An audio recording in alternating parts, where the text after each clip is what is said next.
যত পাপী হয়ে যাক আবার উঠে দাঁড়ান। রাত্রে পর্ন দেখেছেন, তওবা করেন, উঠে দাঁড়ান। আপনার গার্লফ্রেন্ডের সাথে জেনা করেছেন, তওবা করে ফিরে আসেন। মাদক সেবন করেছেন, ইনস্ট্যান্ট তওবা করে ফিরে আসেন। কারো ক্ষতি করেছেন, তওবা করে ফিরে আসেন। মানে আপনি নামাজটা ছাড়েন না।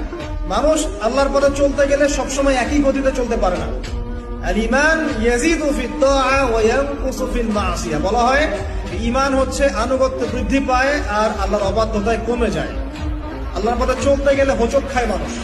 অনেক সময় দেখা যায় যে খুব ভালো আমল করছি, মনে হচ্ছে আমি খুব ভালো লেভেলে আছি, ঠিক ওই সময় দেখবেন একটা ভুল হয়ে গেছে।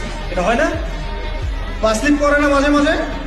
ওই সময় আবার উঠে দাঁড়াবেন, আবার তওবা করে ফিরে আসেন, ওযু করে ফিরে আসেন, আবার জায়নামাজে মুসল্লায় দাঁড়ান, সালাত করেন। সালাত ছাড়েন না ইনশাআল্লাহ। কারণ নবী সাল্লাল্লাহু আলাইহি ওয়াসাল্লাম বলেছেন, লা তাতরুকান্না সালাহ ইয়া মুআজ, হে মুআজ রাদিয়াল্লাহু আনহু, কখনোই সালাত ছেড়ে দিও না। লা তাতরুকান্না সালাতাল মাকতুবাতা মুতাআম্মিদান।